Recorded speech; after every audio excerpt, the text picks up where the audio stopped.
Welcome. I'm E.G. Marshall. The story to follow concerns a celebrity. A celebrity is a person who is famous in any way at all, though usually favorably. A person who is renowned, or sometimes only notorious. What happens when a famed, noted individual meets another one who is obscure and unknown? That is the subject of our drama, A Matter of Love and Death. Our mystery drama, A Matter of Love and Death, written especially for the Mystery Theater by Elspeth Eric, and stars Lois Nettleton. It is sponsored in part by True Value Hardware Stores and Buick Motor Division. I'll be back shortly with Act One. You know, I just thought of something. Yeah? What's that? Well, over 250,000 people have already bought 1976 Buicks. Yeah? That's a lot of people. Yeah? Well, if you got all those people together, they'd probably disagree on nearly everything. Religion, politics, sports. I mean, people disagree on all that stuff, right? Mm-hmm. And yet all those people, over 250,000 of them, agree on Buicks. I think that's really socially significant, don't you? No. Buick, dedicated to the free spirit in just about everyone.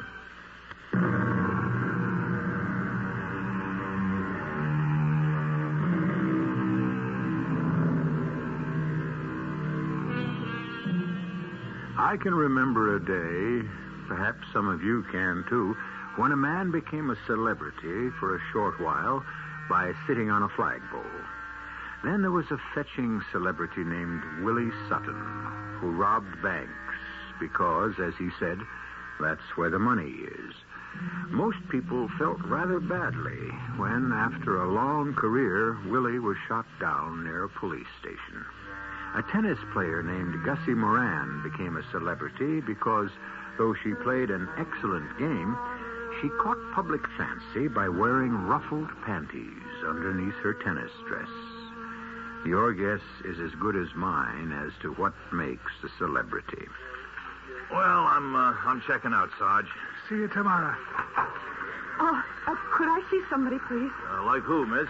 I don't know. Anybody. Well, try speaking to the sergeant. He'll help you. The sergeant? Sergeant Callahan at the desk over there. Oh. You want to see me, miss? I've got to talk to somebody. Well, come right over here. Good night, Callahan. Night. Now, what can I do for you, little lady? You don't remember me? Helen Collins? I don't think I do. I'm Mrs. James Collins. Jim Collins' wife? Oh, Mrs. Collins. Well, of course I remember you. You were here for questioning when your husband was... I apologize, Mrs. Collins. You see, Detective Guthrie handled that whole unfortunate affair, and Well, what can I do for you, Mrs. Collins? I have to talk to somebody. I'm going crazy. Well, naturally, after what you've been through. Oh, you don't know. And your husband, a wonderful man. It's worse than that. Don't you have somebody at home you can talk to? Your mother. She's up in North Pines. That's in New Hampshire. Anyway, I can't talk to her about this. Some friend, maybe? A girlfriend? I don't have any. Well, Mrs. Collins, why don't I take you into one of the back rooms here and give you some coffee? How would you like that? Yes, I'd like that. Well, you just come along with me. Saints alive. You're shaking. Are you cold? I guess. Kind of shook up. Is that it? Right in here. Sit down, Mrs. Collins, and I'll fetch you some coffee. How do you take it? It doesn't matter. Well, I'll put some milk in it and a little sugar. Give you some energy. You look like you could use it. Am I right? I have to tell you something. And I'm going to listen. Now just sit back and relax and drink this coffee, and you tell me what's on your mind. Now take your time. I'm listening. How's the coffee? Sergeant, I forget what you said your last name is. Callahan. Is the coffee sweet enough? Sergeant Callahan, I should have told somebody before. Coffee too hot. I killed my husband. How's that again, Mrs. Collins? I killed my husband. Oh, well, now, And how did you do that, Mrs. Collins, if you care to tell me? Oh, I do. That's why I'm here. Well, drink some coffee. It'll settle your nerves. I shot him. That's a pretty serious thing you're telling me. Oh, I know that. And I know I should have told you before, but I've been so upset. I've been upset for a long time. Ever since... Oh, it goes a long way back. Well, you just tell me all about it. Start way back if you want to, or wherever you have a mind to. Okay? Yes, I'd like that. You're being very kind to me. That's what we're here for, Mrs. Collins. Well, you see, Jim and I grew up in the same town, North Pines, New Hampshire. I don't suppose you've ever heard of it. Well, I knew he came from New Hampshire, some town. Oh, a very small town. And we didn't exactly grow up together. I mean, I didn't really know him. He was older than me. Uh-huh. In North Pines High School, he was a senior when I was a freshman. Of course, everybody knew him because he was such a great football player. Everybody just idolized him. He was the star. I used to go to all the games. Well, everybody did. And we'd cheer like crazy, and I'd cheer along with everybody else, even though I didn't have the faintest notion what was going on down there in the field. But I'd scream and wave my pennant. I was really cheering for him, you know? Sure, I know.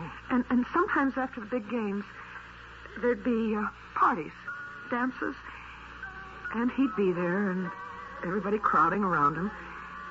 He hardly got a minute to himself. And that's how I happened to meet him. Hey there. Oh, me? Yeah, you. Come here. You want to dance with me? I want to get out of this cruddy crowd. Come on. Where to? Well, any place. Outside. Come on. Everybody will think I'm making out, but you don't care, do you? No, I don't care. Whatever you say. I didn't even know what he was talking about. I just knew that for some crazy reason he had picked me. Me, of all people, to talk to. Well, we went outside and we talked. Anyway, he talked. I expect I'll go to Ohio State, maybe Stanford. I've got all kinds of offers. I get a new one every day, practically. Oh, I just bet you do. You know, the scouts come around to all the colleges. Senior year, they do. Scouts? Yeah, for the big teams. I expect I'll be drafted if we can come to terms. Drafted? I didn't know what he was talking about, but I didn't care. He was talking to me. Just as though I was somebody that mattered. Somebody worth talking to. Not many people had ever talked to me that way. And the last person in the world I expected to was Jim Collins. You can imagine. Oh, sure I can. I never saw him again. Not to talk to. He went away to college, and the scouts did come after him, and they made him fantastic offers, and he was drafted. And after that, he belonged to them. And he started playing professional football, and well, I guess you know all about that. Everybody does. He was just wonderful. Greatest running back ever lived. Of course, I read all about him in the papers, every word. I was teaching kindergarten by then in North Pines. I don't know if I was in love with him. I didn't think of myself that way, or of him. But I would think of that evening with the orchestra playing I Don't Know How to Love Him. You remember that song? Oh, sure. Well, that's kind of how it was. I couldn't think of myself as actually being in love. That was, well, it was beyond my wildest dreams. I just felt that for that one evening, somebody famous and great and exceptional had talked to me, told me about his plans, told them to me, of all people, me, you know? Sure. Do you want some more coffee? And then this absolutely amazing thing happened. He came back to North Pines. The North Pines, that dinky little place. I mean, we didn't even have a library. That's how small North Pines is.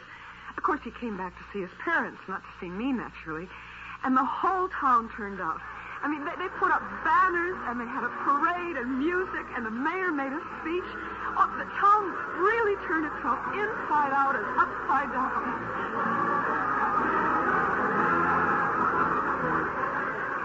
I hung around after everybody else went home. Jim stayed and talked to the mayor for a few minutes, and then they shook hands, and the mayor went one way, and Jim went another way. And there I was. He almost bumped into me. Oh, I'm sorry. Did I hurt you? Oh, no. You didn't hurt me. I didn't hurt you, did I? You're too little. Well, that was a silly thing to say. Hey, I know you, don't I? Not really. From somewhere. I know you from somewhere. High school?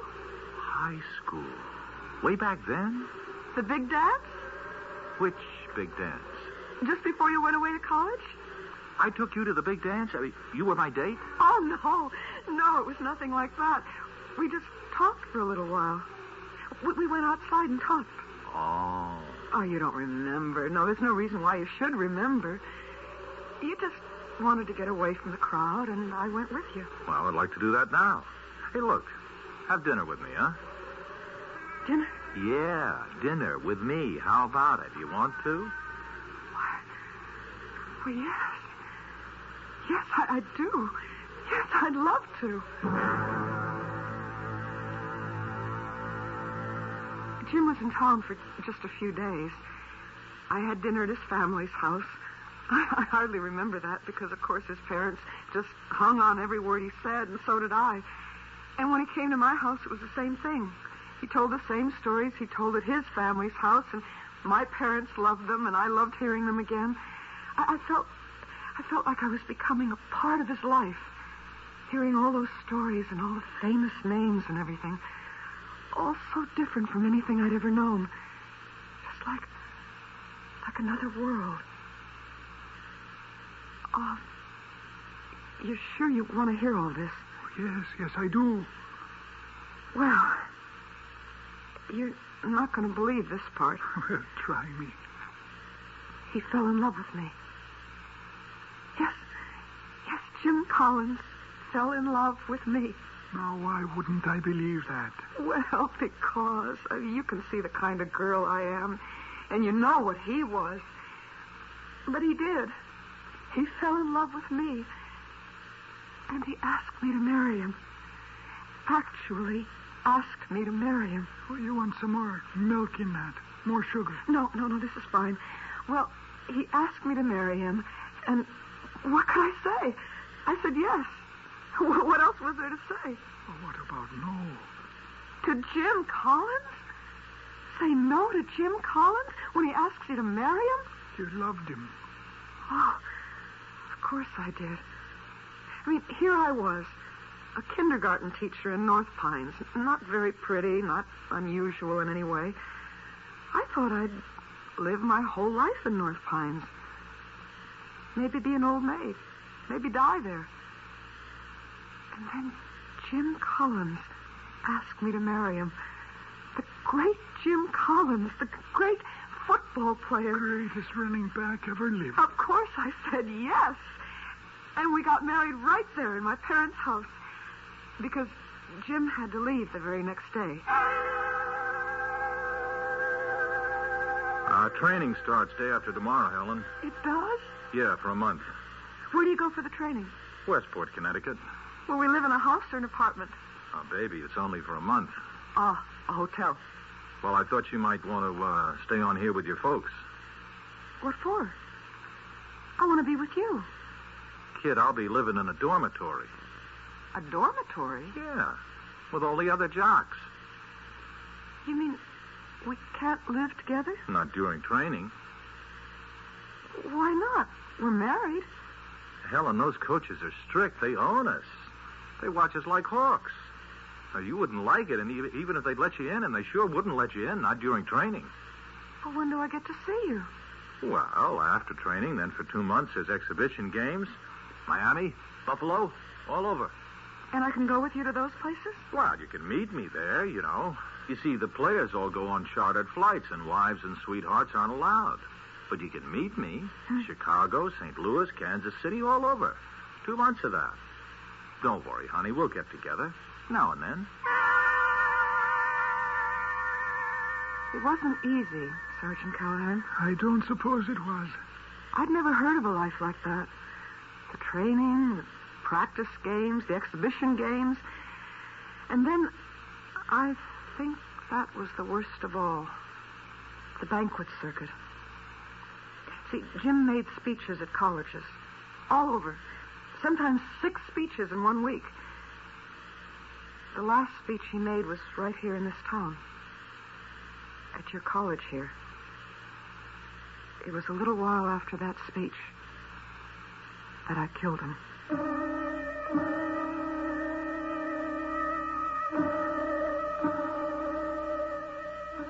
Do you dream of becoming a celebrity yourself? Very well. If you have the talent and the perseverance and the audacity to launch yourself on this perilous path, good luck to you. If, on the other hand, you think such an undertaking requires too much of you, and your main assets are your beauty, your charm, your femininity, then perhaps you think of marrying a celebrity. If this tale has any moral at all, any purpose, it is only the whispered warning, think again. I'll return shortly with Act 2.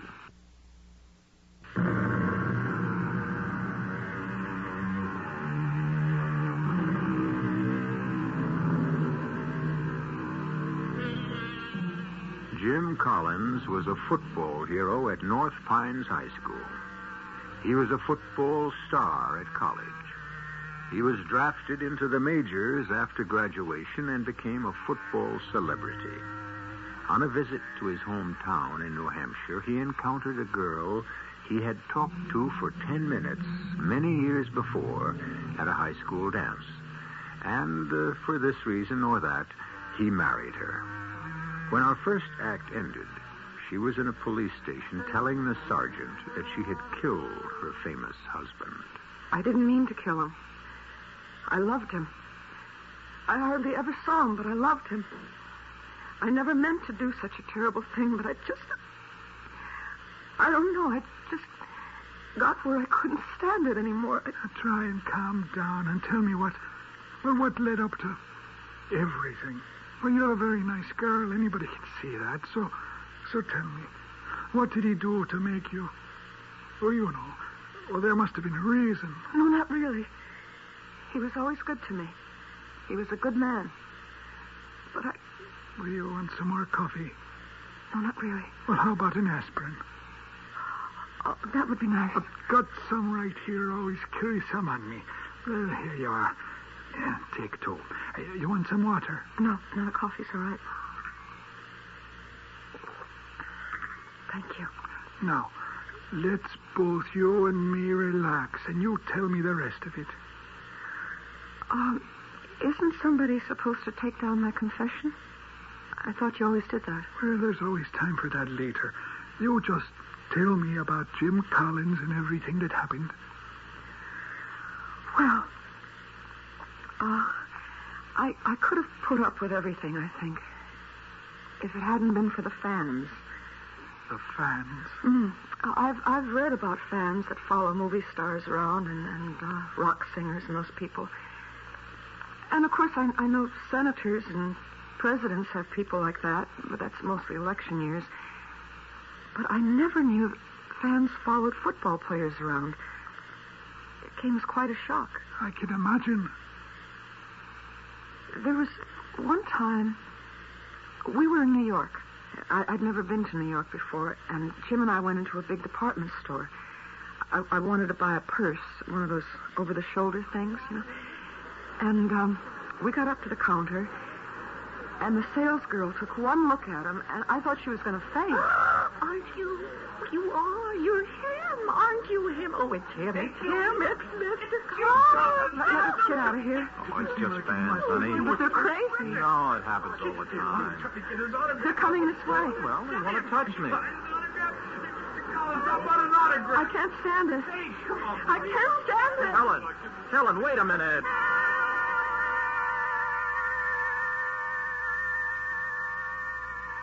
It got where I was scared to go out with him. I mean, you don't know, Sergeant Callahan. People would see him on the street or in a restaurant or a movie, and, well, they just went crazy, Mr. Callahan. And nobody can tell me they loved him. I mean, love should be gentle and kind and considerate. Don't you think so? I believe I do. Well, these people, they treated him like he was some kind of a thing, like they'd bought and paid for him, and they could do whatever they wanted to with him, like he belonged to them. I got so I wouldn't go out in the street with him. I'd meet him at this bar, which was his favorite place to go, and I'd sit there with him, and Bruiser would usually sit with us. Bruiser? Who's that? Oh, you don't know about Bruiser? Jim's bodyguard? Oh, yeah, I know him. Only I didn't know that was what they called him. Well, it was what Jim called him. Bruiser was in college with him. He played football, too. Of course, he wasn't as good as Jim. Oh, no, not many were. And he wasn't what you'd call a student. And when he got out of school, he went into the Marines for a couple of years, and then he was a security guard for a while. And then he met Jim, and, well, from then on, he was with him all the time. He was really very nice. And, of course, he was crazy about Jim, like everybody. Look at this, Helen. What is it? Oh, cigarette case, isn't it? A lighter. Both solid gold. Wow. Yeah, Jim gave them to me. Oh, that was nice. Oh, he didn't pay for them. I mean, somebody gave them to him, and he passed them on to me. Jim doesn't smoke. Yeah, they were presents. From a lady. Really? Oh, no, don't get jealous. Oh, I'm not. Yeah, they were from a fan. His #1 lady fan. She gives him presents? Expensive presents like that? Don't worry. He just passes them on to me. You see these cufflinks? They're from Gwen. To Jim, to me. Is that her name? Gwen? Yeah, Gwen something or other. She got it bad for old Jim. Oh, here's a gold pencil she gave him. And there are other things. Why doesn't he give them back? Oh, he tried once, but she carried on like it busted her heart. He really cried and made a scene. So he stopped trying. He just gives his stuff to me. It doesn't seem right. All part of the game, Helen. All part of being a celebrity. You'll get used to it. I never got used to it. Never. Bruiser and Jim would sit and laugh about it, but I never could. They talk about this Gwen person. They weren't even sure what she looked like because there were always so many fans crowding around Jim wherever he went. But he used to get a letter from her every single day. And finally, she sent him a picture of herself. What did she look like? Well, she was pretty. I was jealous. I have to admit that, Mr. Callahan. Should I call you Sergeant Callahan? You just call me whatever you want to. This is a very informal talk we're having. Well, she had lots of blonde hair. The thick, heavy kind, you know, down to her shoulders. And a beautiful smile. And very big eyes. And I guess what you'd call a sexy mouth. I guess you'd say she was beautiful. You'd think she'd get a man of her own instead of... Well, the picture upset you. Is that it? Well, I was already upset. Not just by her, by all of them. All the fans. They were just so wild, so uncontrolled, so kind of crazy. But your husband didn't mind. I think he liked it. Anyway, Bruiser had a gun. Oh, did he? Just in case things got rough, he said. Because things did get rough sometimes. People fought to get near Jim. And fights started, and if Jim didn't do what they wanted him to, spend enough time with them or hand out enough pictures or sign enough autographs, well, they'd get sore at him and make threats. Well, what kind of threats? Oh, Like they'd ruin him, like they hoped he'd lose a game, lose 10 games in a row, break a leg. I mean, they'd get really angry. And I couldn't stand it. I mean, after all, he was a person. But he and Bruiser, they just laughed it off. Like the last letter he got from this Gwen person. What did the letter say? Do you remember? Most of it. See, we were sitting in this bar we used to go to, and Jim got it out, and he started to read it out loud. I know that wasn't very nice of him, but he always did it. Dearest, most adorable man in the whole world. Oh, how about that? Yeah. I saw you yesterday going into the barber shop, the big one where all the famous men go to. I worship you from afar, but my secret dream, which I shall now reveal to you, is to be near you, near enough to kneel at your feet and have your blessed hands touch my head.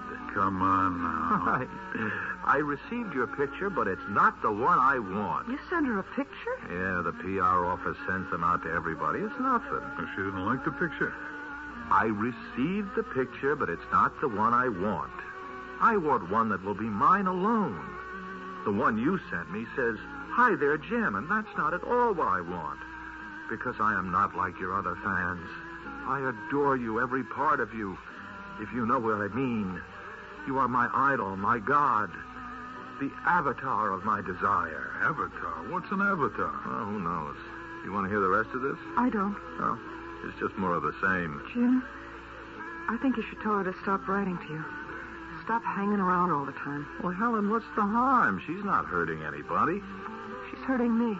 Oh, is my little baby getting jealous, maybe? Oh, it's not that. It's just all so undignified. Well, what's a little dignity when you're a celebrity? It's so cheap. Hey, look. Huh? Look at what? It's her. It's that dame, that Gwen Woozitz. Where? Oh, for Pete's sake. Well, she just walked in. She's looking around. All right, let her. You want her here. You want her to see you and come over here and spoil everything. Honey, what's the harm? She spotted you, Jim. So what? She's coming over here. Oh, she's a pathetic dame. Got something in her hand. Okay, let her have her fun. She has got something in her hand. Who cares? Well, hello? Hello there. Well, hello there to you, too. I was hoping you'd be alone. This is my friend, and this is my wife. Hi there. You didn't answer my letter. Well, I've been pretty busy, you know? Oh, well, you didn't send me a picture. Sure I did. Well, not the kind I asked you for. Now, look, I don't have any of those kind of pictures. Well, you could have had one taken. All right, well, my manager wouldn't like it. Oh, well, he wouldn't have had to know. And neither would my wife. Oh, well, in that case... Jim, look out. What? I have to have something... Well, wait a minute. Something of my own... What is she doing? Get that... There! I got it. Something of my own to remember you by. So long, everybody. What the... Oh, now that's a new one. She cut off a piece of my hair. How do you like that? She got nerve, all right. Yeah, she's got nerve. She's horrible. She's a horrible thing. Oh, come on now, honey. She didn't hurt me. A little lock of my hair. Let her have it. You don't even mind. You don't even get upset when somebody you don't even know treats you like that. As though she had rights to you. What? As though you were her servant. No, it's worse than that. Nobody would do anything so degrading to a servant, not even to a slave. She treats you like a pet, a dog or a cat, and you don't even mind. You're a public pet. You ought to be in a zoo where people gape at you and feed you things and call you cute.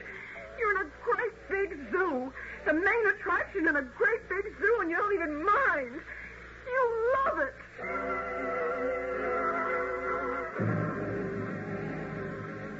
Do you still want to be a celebrity? You want to have your name in the newspapers, your picture in magazines, asked for your opinion on life and love? Do you want to be cheered by thousands and chased by hundreds and known intimately by almost no one? Do you really want to be a celebrity? I'll be back shortly with Act 3.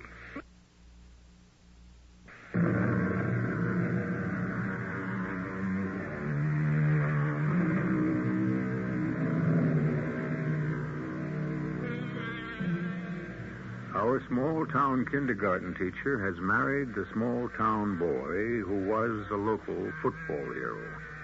But since the halcyon days of high school and high school football, he has become an outstanding football star for a professional team, and increasingly popular, famous, and celebrated, until he has reached the status of a national celebrity. All this is foreign to our heroine, and distasteful. I screamed at him. You ought to be in a zoo where people can gape at you and feed you peanuts and call you cute. You live in a great big zoo and you don't even mind. You love it. All this, Mrs. Collins, just because a silly woman snipped off a lock of your husband's hair. I mean, they weren't alone. You were with him. You and his bodyguard and other people. You were in a public place, a restaurant, a bar, with other people around. I think that made it worse. Like he was on display.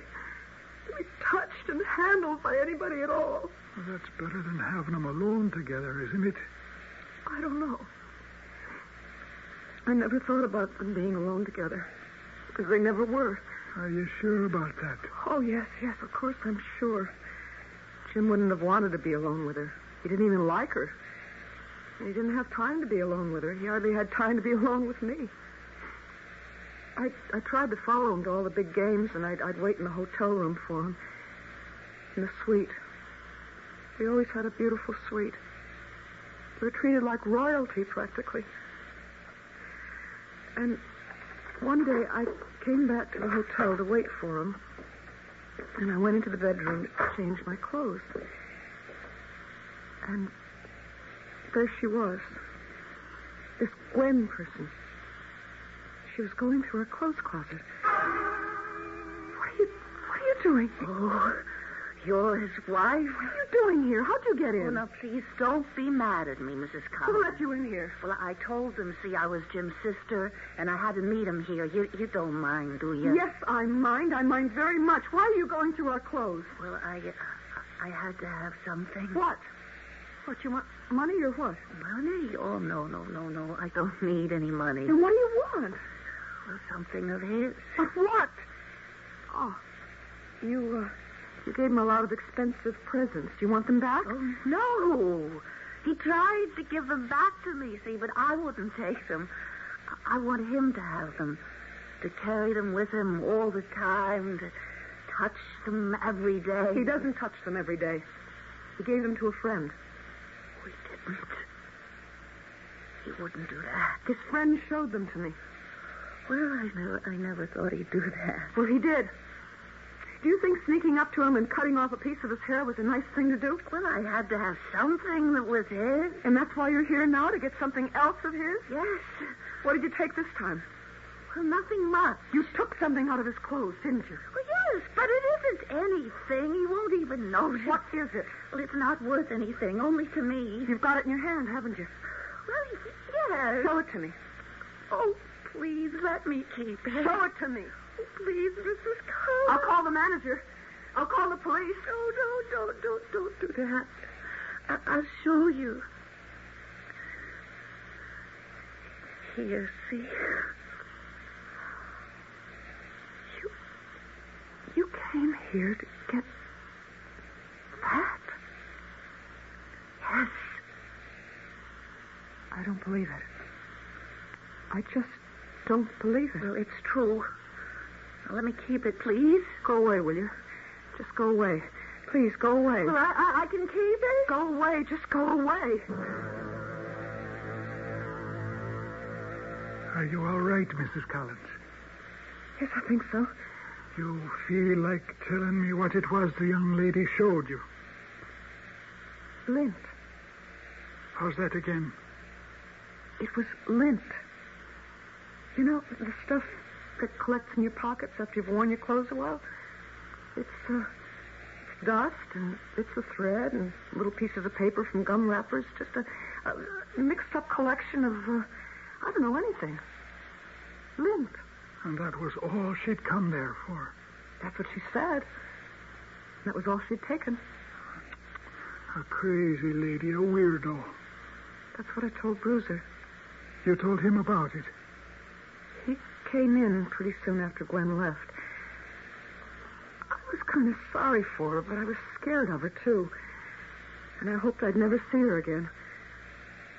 I took a hot bath, and I laid down on the bed, and I wondered how I was going to go on with my life. Yes, hello? Helen, it's Bruiser. Yes, Bruiser, what do you want? I'm downstairs. Is Jim with you? No, he's still watching the game. Hey, look, can I come up? I've been following him around all day and I'm beat. Oh, yeah, come on up. I need somebody to talk to. I'm your man. Be right up.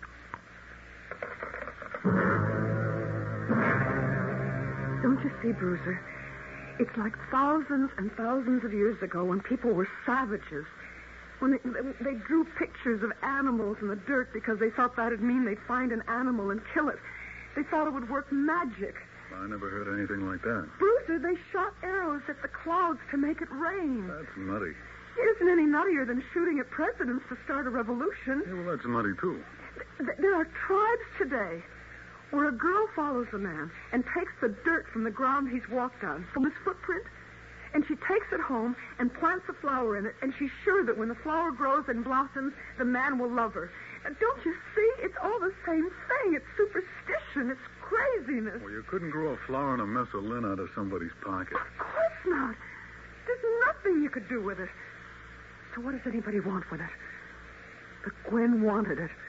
She lied her way in here to get it. She was crying when she asked me, please, could she keep it? Well, you could have her arrested. Oh, I don't want to have her arrested. I just wanted her to get out of here. I want them all to get out. I want to have a life that isn't full of all this craziness. I can't bear it anymore.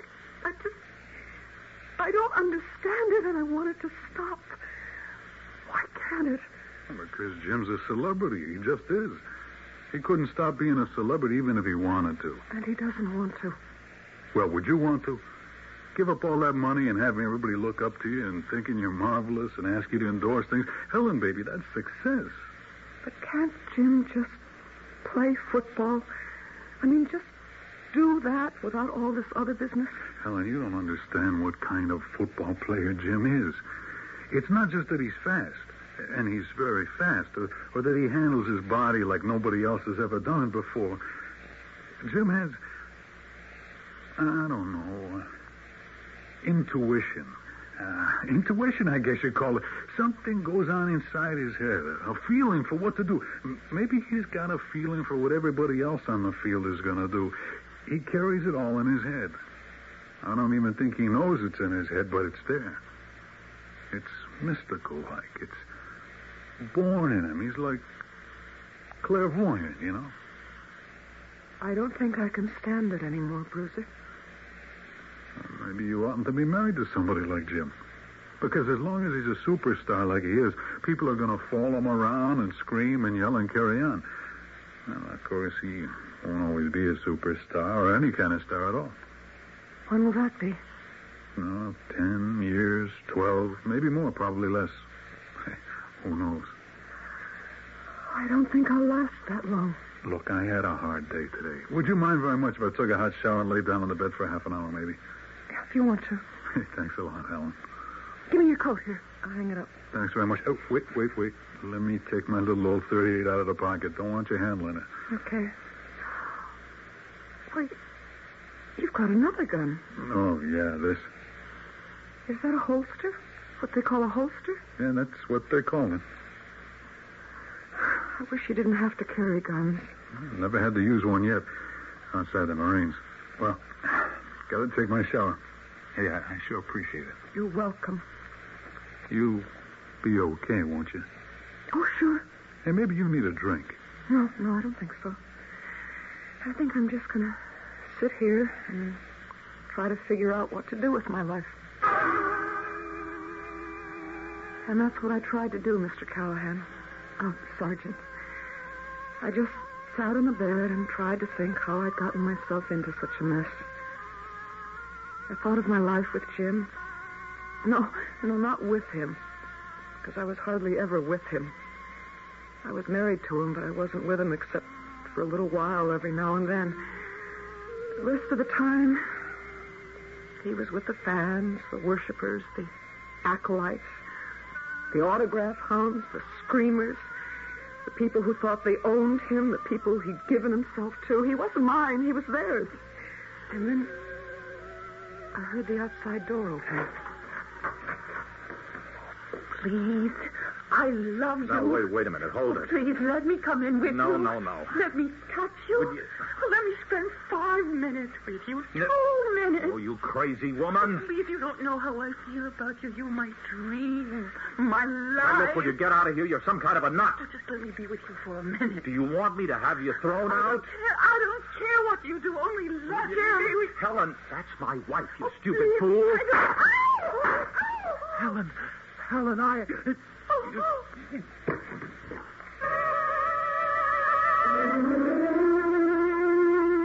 And that's how I came to shoot him, Sergeant Callahan.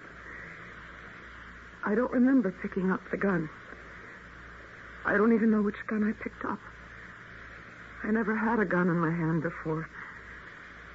But when I saw Jim and the girl, Gwen, and she was hanging on to him, pleading with him just to let her touch him, I don't know why I wanted to kill him. But I did. I wanted his kind of life to end.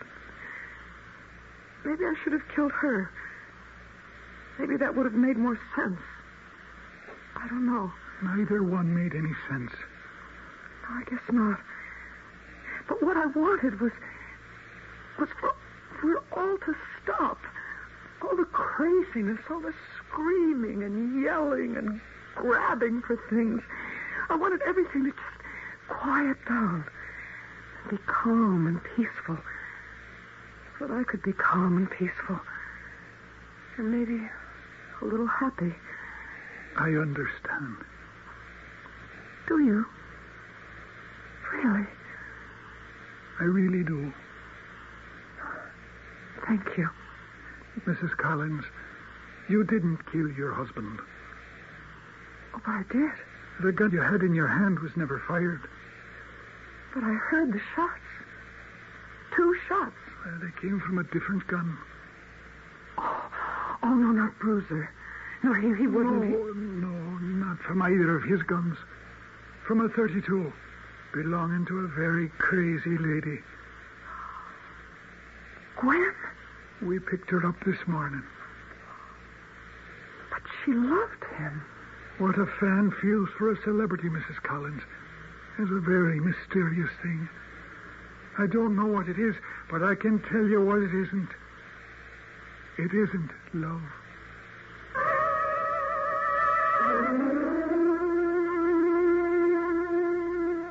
If you're interested in knowing what happened to Helen, she returned to the little town of North Pines, went back to teaching, and some years later married the manual training teacher, had 3 children, and a fair measure of happiness.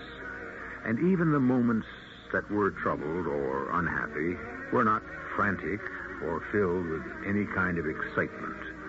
Her days of being attached to a celebrity were over, and she never ceased to be thankful. I'll be back shortly.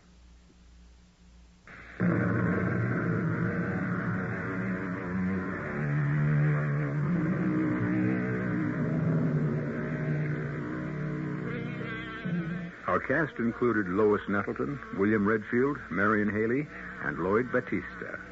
The entire production was under the direction of Hyman Brown. Radio Mystery Theater was sponsored in part by Carrier Air Conditioning. This is E.G. Marshall inviting you to return to our Mystery Theater for another adventure in the macabre. Until next time, pleasant dreams.